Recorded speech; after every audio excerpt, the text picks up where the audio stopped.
Assalamualaikum warahmatullahi wabarakatuh.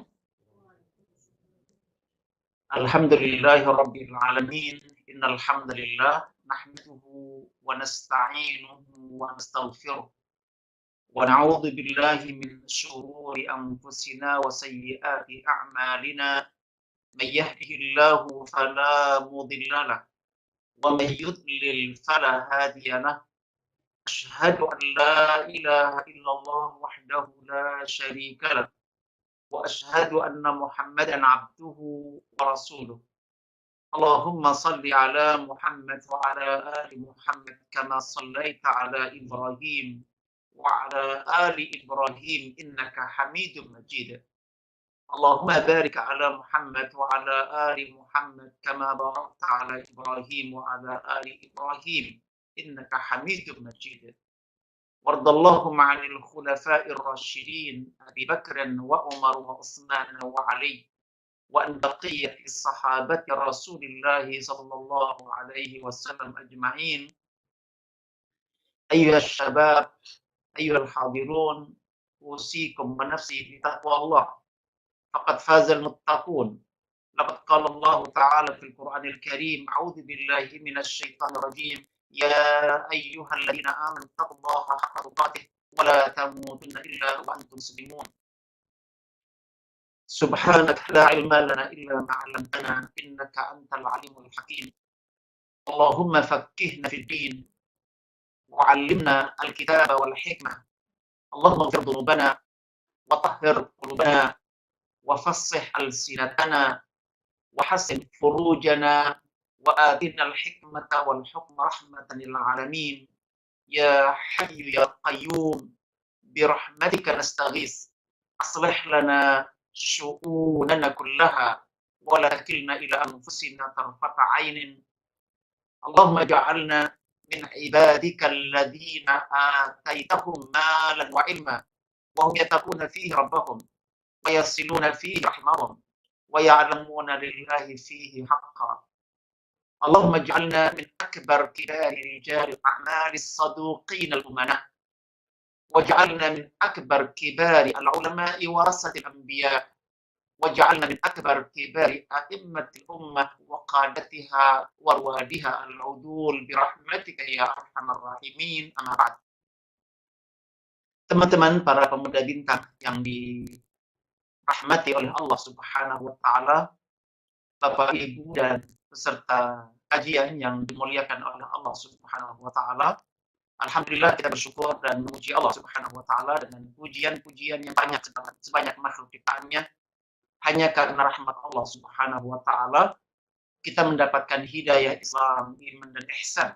Bahkan insyaallah dengan rahmatnya pula Allah berkenan menyempurnakan ketiga nikmat ini kepada kita semuanya. Nikmat Islam, nikmat iman, nikmat ihsan. Bahkan dengan rahmatnya pula semoga Allah menjadikan kita semua sebagai wasilah, sebagai sarana Allah memberikan hidayah dan menyempurnakan hidayah iman, Islam dan ihsan kepada orang lain melalui kita. Para pemuda bintang yang dirahmati oleh Allah Subhanahu wa taala, kita masih ada pada kajian kita tentang salat berjamaah sesuai Al-Qur'an dan As-Sunnah. Pada kesempatan yang lalu kita sudah mengkaji bagian yang pertama ya terkait dengan tema ini, dan kita sampai pada tentang dalil ya, betapa salat berjamaah itu wajib bagi kita para laki-laki. Dan pada kesempatan yang lalu kita sudah membahas 4 poin. Kita dapatkan perintah salat jamaah dalam kondisi perang dan ketakutan. Ini menunjukkan tentang kewajiban salat berjamaah. Karena jika ada alasan untuk tidak salat berjamaah atau diperbolehkan, ini momen yang paling ya dimengerti ya, bahwa di situasi ketakutan, dalam situasi perang butuh kewaspadaan, diperbolehkan untuk tidak sholat berjamaah. Tetapi yang menarik bahwa Allah telah tetap memerintahkan kita untuk melaksanakan sholat berjamaah. Yang kedua yang sudah kita bahas pada kesempatan yang lalu adalah perintah sholat bersama orang-orang yang sholat. Jadi kita diperintahkan melaksanakan sholat, tetapi membersamai dan dibersamai ya orang-orang mukmin lainnya yang juga menjalankan sholat. Artinya bahwa tidak sendiri-sendiri, tapi dilaksanakan secara berjamaah dengan mereka. Dan kemudian yang ketiga adalah ancaman dan hukuman orang yang mendatangi jamaah karena riya, karena sum'ah, karena ingin dilihat atau ingin disanjung dan dipuji di kemudian hari.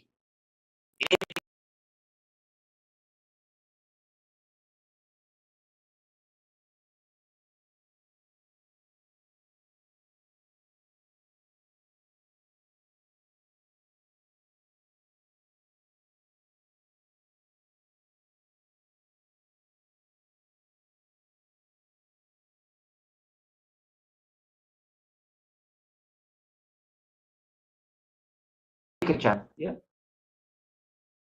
Tetap kita diperintahkan untuk menghadiri salat jamaah, tetapi jangan pernah karena faktor riya.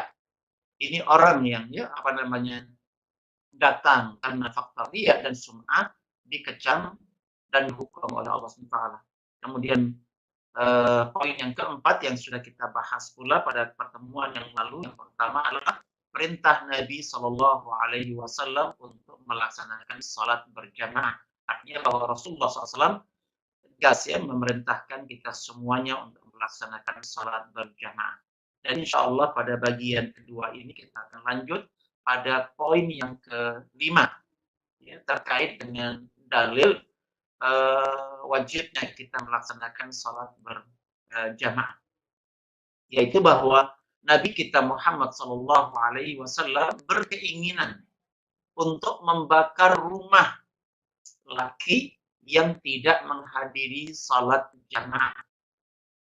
Bukan hanya membakar rumah mereka, bahkan sekaligus penghuninya ada di dalam. Jadi ingin membakar rumah mereka sementara mereka ada di dalam rumah, ya, dibakar serumah-rumahnya ketika mereka para laki-laki tidak menghadiri salat berjamaah.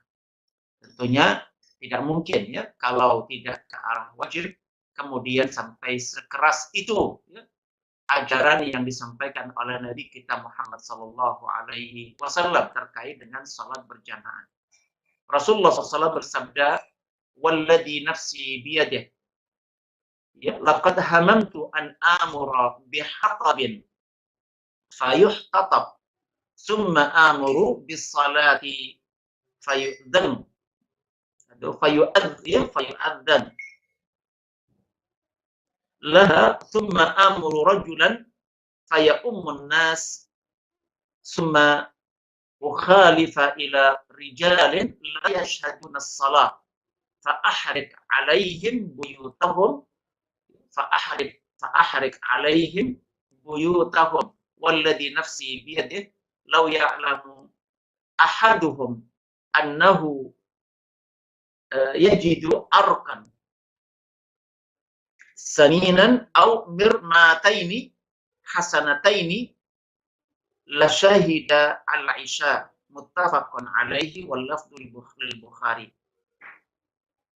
Demi Allah ya, yang jiwaku ada di tangannya, kata baginda Rasulullah SAW, sesungguhnya ingin rasanya aku menyuruh mengumpulkan kayu bakar hingga terkumpul.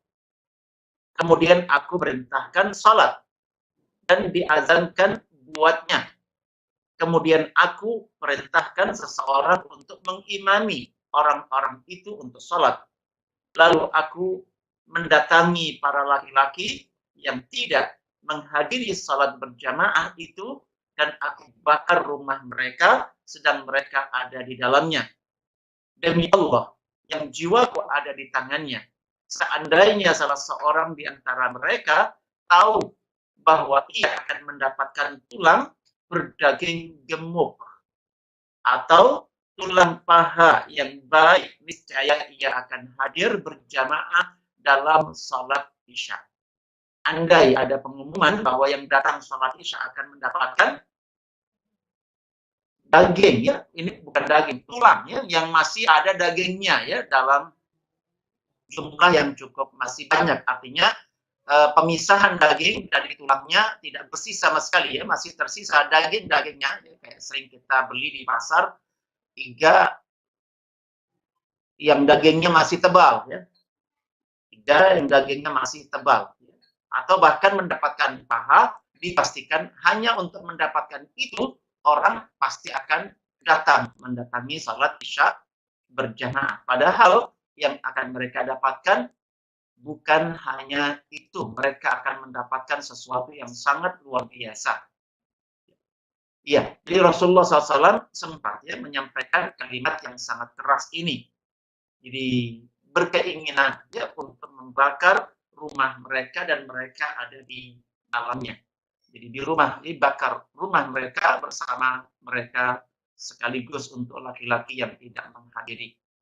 Tentunya kita patut, ya, untuk bertanya, ya, sejatinya ada keberuntungan apa saja, ya, hingga kemudian Rasulullah SAW menyampaikan ajaran yang sangat keras seperti ini, ya, peringatan dan ancaman yang sangat keras pada laki-laki yang tidak menghadiri salat berjamaah. Ya, berikutnya kita mendapatkan masih, ya, mirip-mirip dengan itu riwayat yang lain. Inna asqala salatin 'alal munafiqina salatul isya'i wa salatul fajri. Walau ya'lamuna ma fihima la'atawba walau habwan. Walaqad hamamtu an amura bis salati fatuqama summa amura rajulan fayusalliya bin nas summa antaliqu ma'iya birijalin ma'ahum huzamun min hatabin ila qaumin la yashhaduna salata fa uhriqu alaihim buyutahum binnar. Hadis ini diriwayatkan oleh Imam Bukhari dan oleh Imam Muslim. Rasulullah bersabda, sesungguhnya seberat-berat salat bagi orang munafik adalah salat Isya dan salat fajar, salat subuh. Padahal kalau saja orang-orang munafik itu mengetahui ma fihima, kebaikan, keberuntungan, kemanfaatan besar terbatas di dalam kedua salat ini, Isya dan subuh, la atauhuma. Bahkan orang-orang munafik ini pun sekalipun akan mendatangi kedua salat itu walaupun harus merangkak. Walaqad hamantu, ya, sungguh saya berkeinginan, kata Rasulullah, untuk memerintahkan salat ditegakkan. Kemudian saya suruh seseorang untuk mengimami manusia melaksanakan salat tersebut. Dan kemudian saya berangkat bersama sejumlah laki-laki yang bersama mereka seikat kayu bakar untuk mendatangi kaum yang tidak menghadiri salat jamaah tersebut. Untuk apa? Untuk saya bakar atas mereka rumah-rumah mereka. Jadi dibakar sekaligus orangnya dan rumah mereka.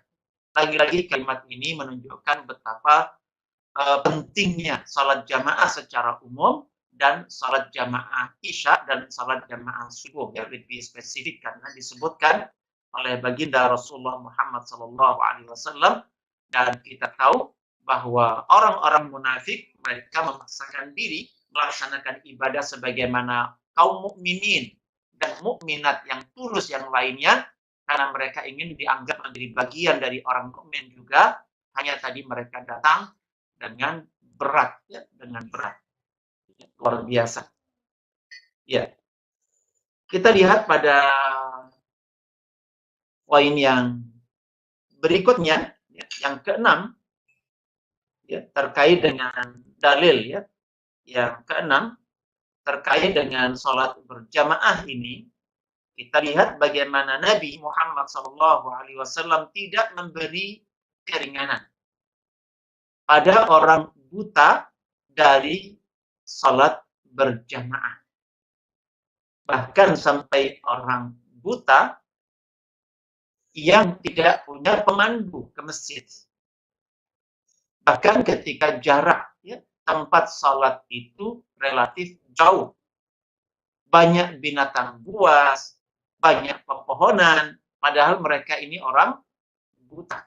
Tidak diizinkan oleh Nabi Muhammad SAW untuk salat di rumah mereka sementara mereka mendengarkan panggilan adzan.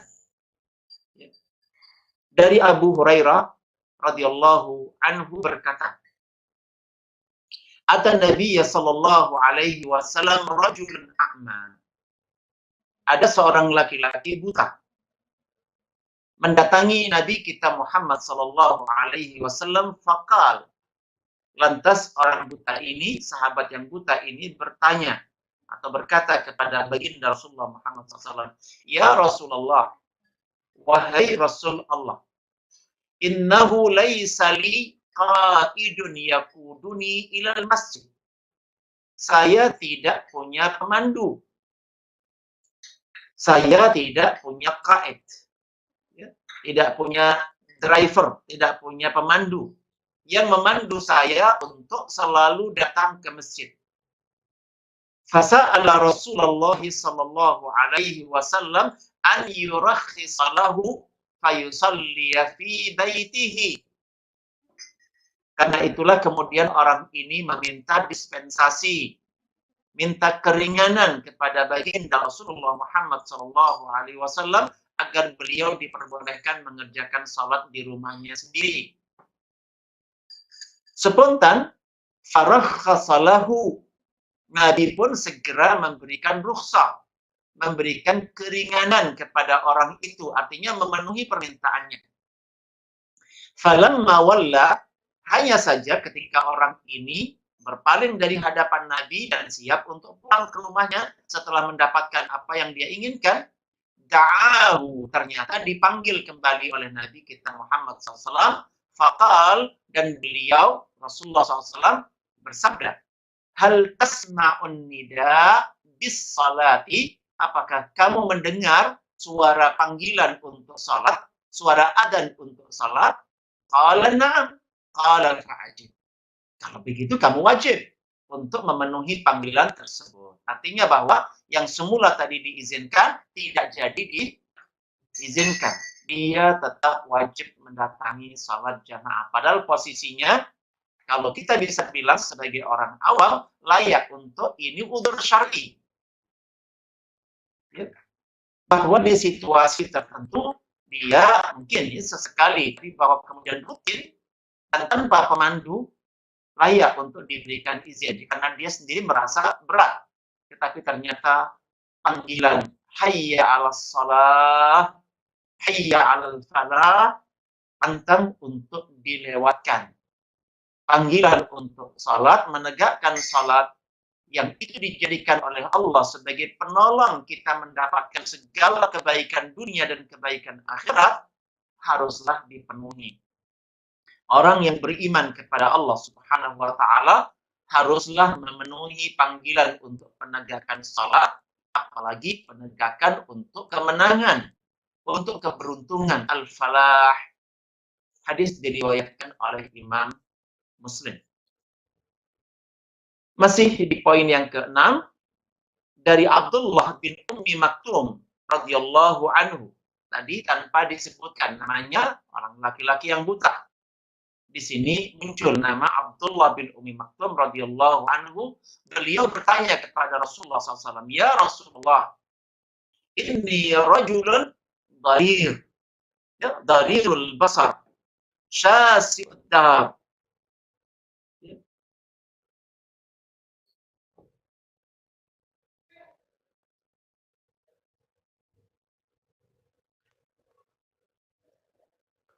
Waliya qaidun la yulamisuni la yulaimuni fahal li rukhsatun an usalliya fi baiti. Wahai Rasulullah, sesungguhnya aku adalah seorang yang buta. Rumahku jauh dari masjid. Dan penuntunku itu tidak cocok denganku. Ya, ada penuntun. Kalau tadi nggak punya penuntun, ya, nggak punya drive, nggak punya pemandu ke masjid. Ya.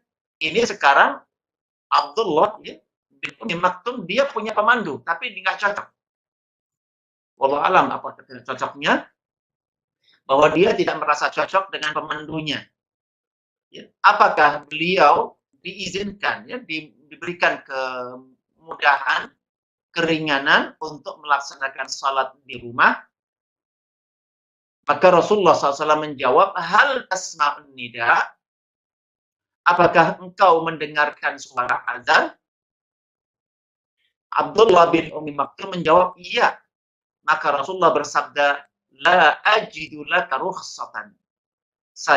Aku tidak mendapatkan keringanan bagimu. Tidak ada keringanan dalam Islam sementara kamu mendengarkan azan. Bukan karena memiliki pemandu walaupun tidak cocok. Bahwa dia mendengar panggilan itu. Ini betapa nilai panggilan itu luar biasa. Ini sekaligus ya, memberikan arah ya, betapa keutamaan seorang muadzin.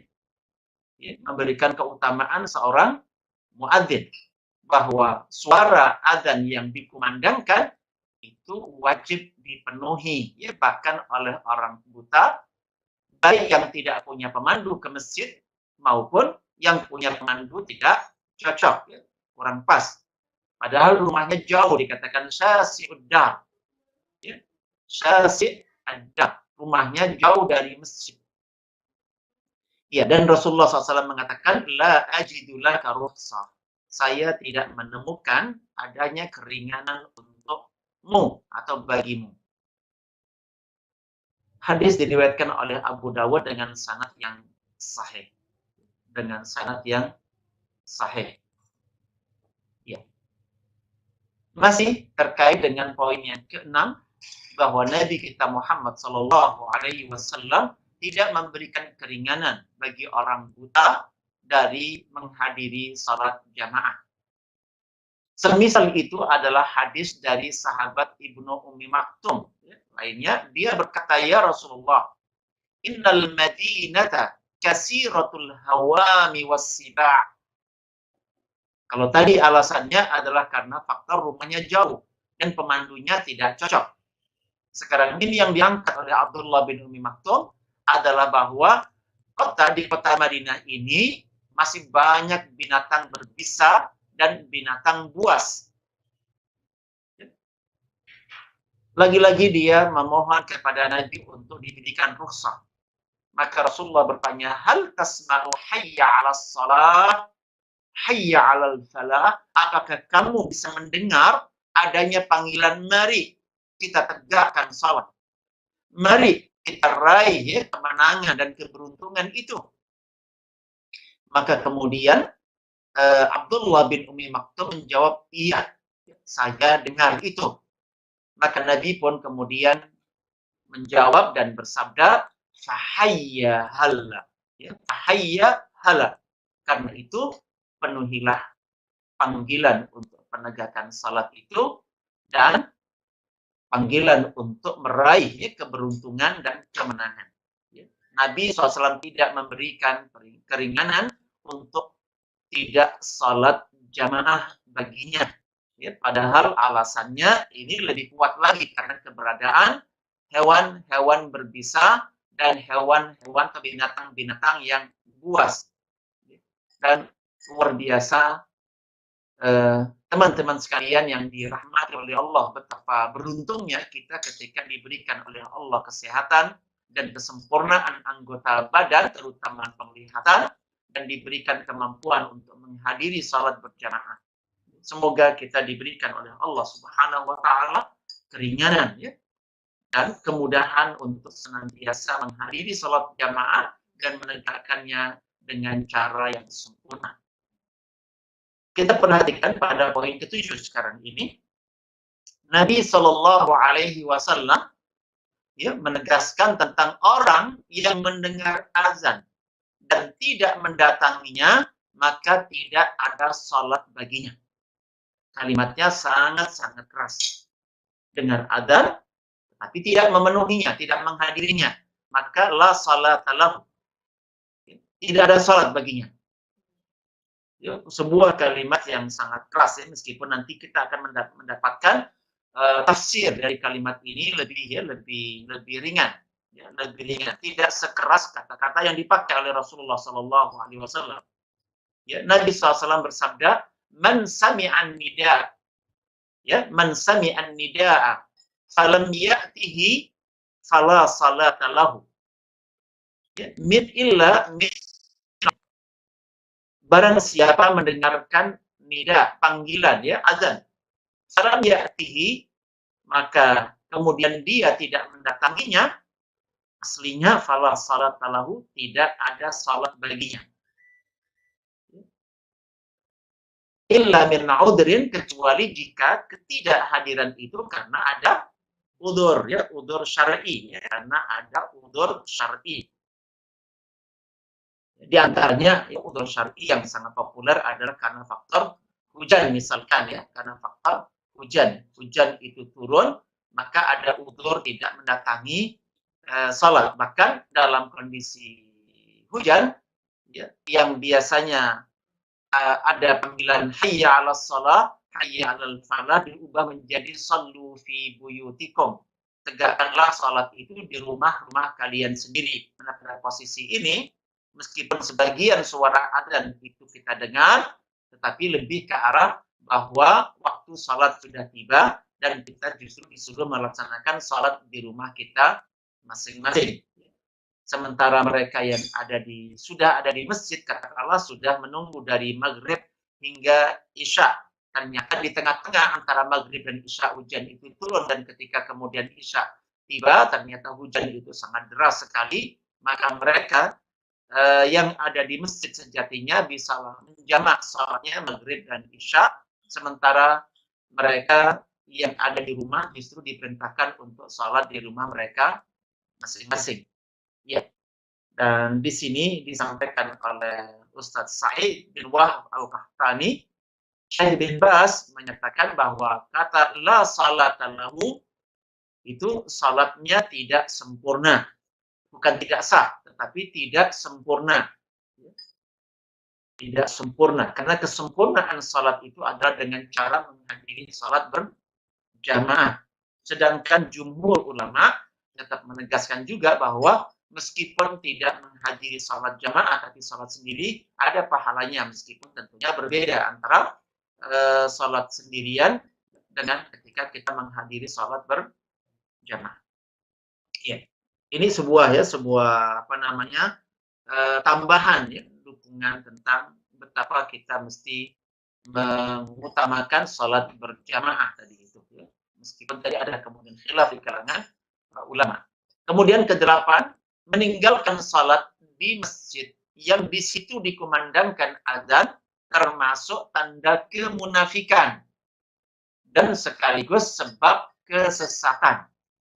Jadi orang itu ketika kemudian naudzubillah min dzalik, ya, bermalas-malasan atau bahkan tidak mau menghadiri salat berjamaah di masjid, meskipun dia menegakkan salat di rumah, itu adalah tanda dia munafik dan itu menjadi sebab dia pada kesesatan, ya, naudzubillah min dzalik.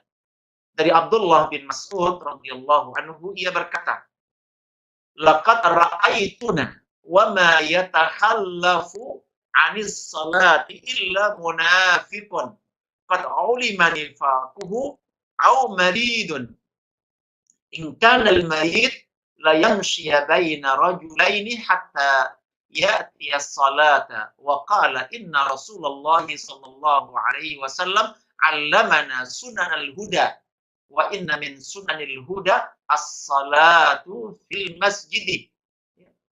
As-salata fil masjidi alladhi yu'dzanu fihi.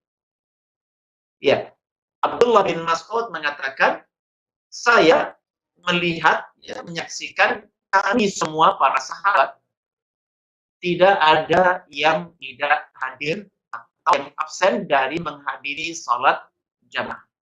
Kami para sahabat, ya, saya menyaksikan sendiri, kata Abdullah bin Mas'ud, para sahabat tidak ada yang absen dari salat jamaah. Kecuali jika di antara kami ada orang munafik. Dan kemunafikannya ini tidak diragukan lagi, ya. Ulima nifaqu, dia sudah dimaklumi, ya sudah diketahui oleh umum dia adalah seorang yang munafik, maka dia mungkin tidak menghadiri salat jamaah. Au maridun, atau jadi ada dua kemungkinan orang tidak menghadiri salat jamaah karena dia munafik atau karena dia sakit. Bahkan tidak sedikit, kata Ibnu Mas'ud, orang-orang sakit di kalangan para sahabat yang mukmin dan mukminah ini tetap menghadiri salat jamaah. Dengan cara apa? Dipapah. Dibantu dua orang kanan kirinya untuk bisa datang ke masjid dan menghadiri salat berjamaah. Wa qala inna Rasulullah SAW, dan sesungguhnya Rasulullah SAW telah bersabda,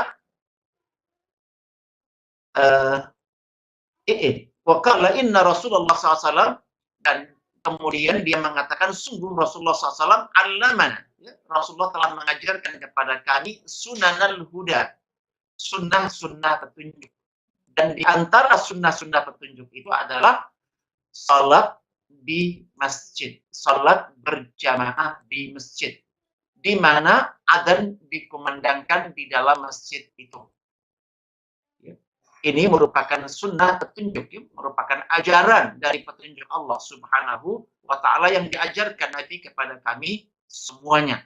Jadi bahwa salat itu yang diperintahkan oleh Allah untuk ditegakkan adalah untuk ditegakkan di masjid bersama kaum muslimin lainnya. Hadis diriwayatkan oleh Imam Muslim. Dan masih di angka yang ke-8, dari Abdullah bin Mas'ud juga, ia berkata, Man sarrahu an yalqallaha ta'ala ghadan musliman, siapapun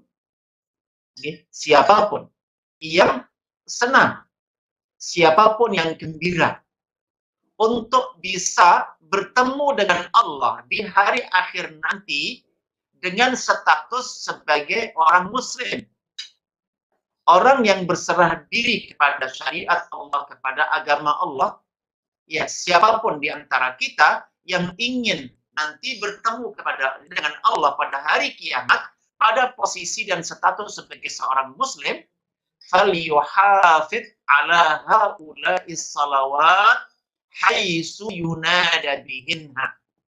Maka hendaklah dijaga salat 5 waktu itu di tempat di mana ada panggilan adzan di sana, yaitu di masjid. Fa innallaha syara'a li nabiyyikum sallallahu alaihi wasallam sunanal huda wa innahunna min sunanil huda. Sungguh Allah telah mensyariatkan bagi nabi kalian sunnah-sunnah petunjuk, dan salat 5 waktu di masjid-masjid yang ada adzannya termasuk sunnah-sunnah petunjuk Allah, ya, termasuk ajaran petunjuk dari Allah Subhanahu wa Ta'ala.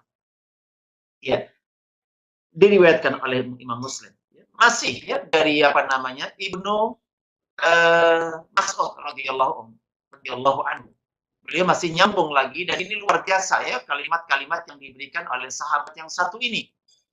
Walau annakum shallaitum fi buyutikum, dan andai saja kalian, wahai kaum muslimin, mengerjakan salat di rumah-rumah kalian sendiri, kama yusalli hadzal mutakhallif, seperti orang munafik ini, seperti orang yang munafik yang tidak menghadiri salat jamaah ini, kalian kerjakan di rumah kalian sendiri, la taraktum sunnata nabiyyikum, sungguh kalian telah meninggalkan sunnah nabi kalian. Walau taraktum sunnata nabiyyikum, dan jika kalian tinggalkan sunnah nabi kalian, la dhalaltum, kalian pasti akan sesat. Jadi ketika kita tidak menghadiri salat jamaah di masjid di mana dikumandangkan adzan di sana, Nabi mengatakan kita telah memasuki pintu kesesatan. Walau qad ra'aituna wa ma yatakhallafu anha illa munafiq ma'lumun nifaq, dan saya menyaksikan tidak ada di kalangan sahabat itu yang kok sampai tidak menghadiri salat jamaah kecuali bahwa dia dikenal sebagai munafik yang sesungguhnya. Ya, masih ya di kalimat Ibnu Mas'ud yang luar biasa yang layak dicatat dengan tinta emas. Wa ma min rajulin yatatahharu fayuhsinu tahura summa ya'midu ila masjidin min hadhihi al-masajid illa kataballahu lahu bi kulli khutwatin yakhtuha hasanatan wa yarfa'uhu biha darajatan wa yahuttu anhu biha sayyi'atan. Ini luar biasa teman-teman para pemuda bintang dan Bapak Ibu peserta kajian yang dirahmati oleh Allah SWT.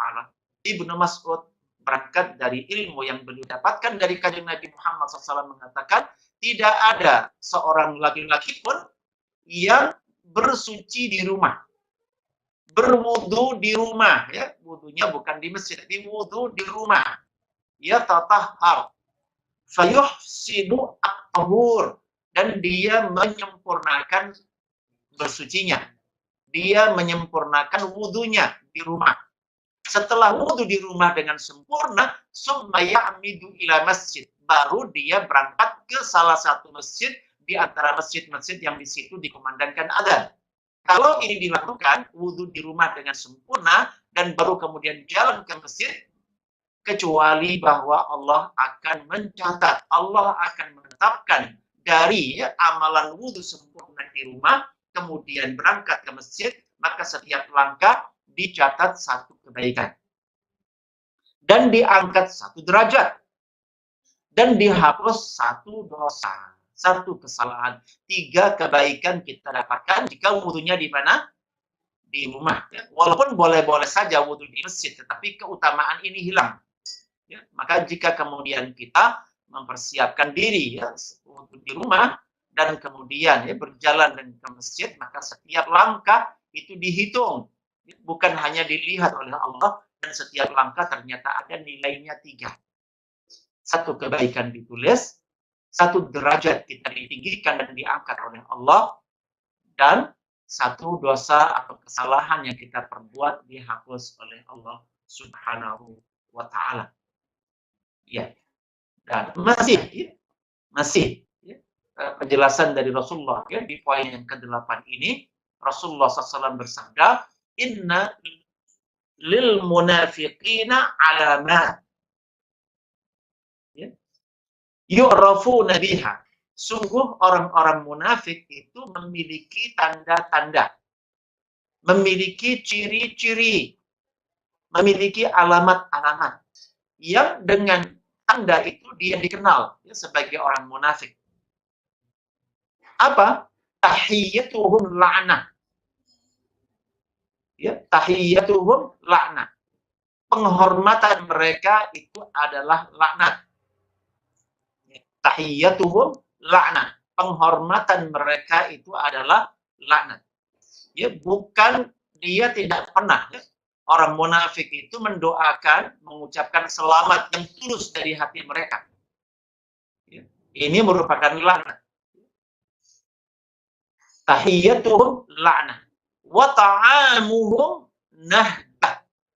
Dan makanan mereka itu hasil dari pencurian. Dari perampasan. Bukan dari kerja yang halal. Wa ghanimatuhum ghulul. Dan ghanimah yang mereka dapatkan, harta rampasan itu, mereka berasal dari pengkhianatan. Wala yaqrabunal masajid. Dan mereka tidak mendatangi masjid. Illa hajra. Mereka menghijrai masjid. Secara umum mereka lari dari masjid. Ini tanda-tanda orang munafik. Tidak mau dekat dan apalagi sampai kerasa di masjid. Wala ya'tuna salata illa dabra, dan mereka tidak mendatangi salat, tidak mengerjakan salat kecuali di akhir waktu. Ya, waktu sudah mau habis baru mereka melaksanakan salat. Di akhir, selalu mengerjakannya di bagian dubur, di bagian waktu duburnya waktu, ya di bagian belakang waktu. Mustakbirin, mereka adalah orang-orang yang sombong. La ya'lafuna wa la yu'lafun. Hati mereka tidak lunak dan sulit ya dilunakkan, dijinakkan. Khusyubun billail. Ketika malam mereka full tidur, tubuh mereka seperti sebatang kayu. Khusyubun billail, ya, tidak tegak, tidak bangun, tidak rukuk, tidak sujud. Ya, tetapi kayak khasyab. Ya, kayak sebatang kain, glojor ya, tidur sepanjang malam. Ini orang munafik. Suhubun bin nahar. Di siang hari senangnya berteriak. Ya. Selalu bertengkar, mengejar dengan cara yang tidak halal rezeki mereka. Suhubun bin nahar. Malamnya mereka tidur total, ya kayak bangkai, bahkan dikatakan di sini kayak sepotong ya kayu ya, yang tidur semalaman dan tidak bangun untuk melaksanakan sholat, padahal Allah Subhanahu wa Ta'ala turun ke langit dunia. Iya. Masih ya di poin yang ke-8, sahabat Ibnu Umar, Abdullah bin Umar mengatakan, kunna idza faqadna al-insana fi salatil isya'il akhirah was subha asakna bihi dhann. Ini tradisi di kalangan para sahabat.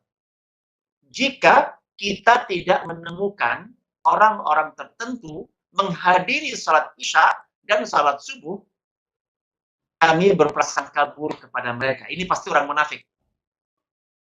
Jadi layak orang-orang yang kemudian tidak menghadiri jamaah isya dan salat subuh itu diragukan keimanan mereka.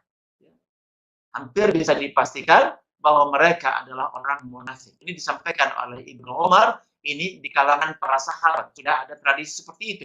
Jika ada seseorang tidak menghadiri salat isya dan subuh, maka ada suudzon di kalangan mereka. Yuk, sudah menjadi orang munafik. Jadi jangan memberikan ruang, maka kita mohon kepada Allah diberikan kemudahan untuk bisa menghadiri salat isya dan subuh, sebagaimana kita dimudahkan melaksanakan salat berjamaah. Masih di angka 8, laisa salatun asqal 'alal munafiqin minal fajri wal isya. Tidak ada salat yang paling berat bagi orang munafikin kecuali salat subuh dan salat isya. Walau ya'lamuna ma fihima la atauhuma walau habwan. Kalau mereka mengetahui keutamaan yang mereka dapatkan dari keduanya, atau apa yang ada di dalam fajar dan isya, pastilah mereka akan mendatanginya walaupun harus merangkak. Kita ada pada bagian terakhir di poin yang ke-9 yang bisa kita bahas insya Allah pada pertemuan ini tentang dalil-dalil yang luar biasa. Ya, disampaikan oleh baginda Rasulullah Muhammad SAW tentang sholat berjamaah di masjid. Yaitu tentang ancaman bagi yang meninggalkan sholat jamaah, hati dikunci mati dan masuk golongan orang lalai. Na'udzubillahi min dzalik. Ya, orang yang tidak menghadiri salat berjamaah di masjid, ya, diancam hati mereka akan digembok, akan dikunci mati dan masuk golongan orang yang lalai. Rasulullah SAW bersabda, la yantahiyanna aqwamun an wada'ihimul jama'at au la yakhtimanna Allahu ala qulubihim thumma la yakununna minal ghafilin. Hendaklah kaum yang selama ini meninggalkan salat berjamaah itu, hendaklah menghentikan kebiasaan itu. Hentikanlah kebiasaan meninggalkan salat berjamaah, ya, salat lima waktu. Atau jika tidak kalian hentikan, jika tidak kalian akhiri, ya, meninggalkan salat berjamaah itu, maka hati-hati kalian akan dikhatam, akan ditutup, akan dikunci mati, akan digembok. Tsumma la yakununna minal ghafilin, kemudian kalian akan masuk dalam golongan orang-orang yang lalai. Ya, naudzubillah, ya, ghaflah, ya, lalai, tidak tahu apa yang maslahat bagi dirinya, apa yang mudarat bagi dirinya, apa yang mestinya dia lakukan, apa yang mestinya dia tinggal, kapan dia harus lomo, kapan dia harus pelit, tidak paham, orang yang lalai, ya, naudzubillahi min dzalik. Teman-teman sekalian yang dirahmati oleh Allah, inilah kadar yang kita bahas pada kesempatan ini. Dan sekali lagi saya ingin menegaskan tentang rahasia di balik, ya, salah satu di antara rahasia di balik begitu banyaknya riwayat yang menjelaskan di seputar salat berjamaah di masjid ini, seakan-akan Nabi membanjiri kita semuanya. Sejatinya bukan untuk menambah beban bagi kita semuanya. Ini bagian dari satu pintu di mana yang Allah jelaskan di dalam Al-Quran Karim, bahwa jika kita ingin mendapatkan kemudahan dalam kebaikan, maka kita haruslah lomo. Kita haruslah beri porsi yang seluas-luasnya dari sisi pengetahuan, ya, dari berbagai sudut, dari berbagai sisi. Pengetahuan yang cukup yang diberikan oleh Allah dan Rasul-Nya, ini akan menjadikan kita dimudahkan oleh Allah Subhanahu wa Ta'ala. Nanti selesai dari kita mengkaji tentang dalil-dalil tentang hukum berjamaah ini, kita akan membahas tentang manfaat-manfaat, faidah-faidah dari salat berjamaah.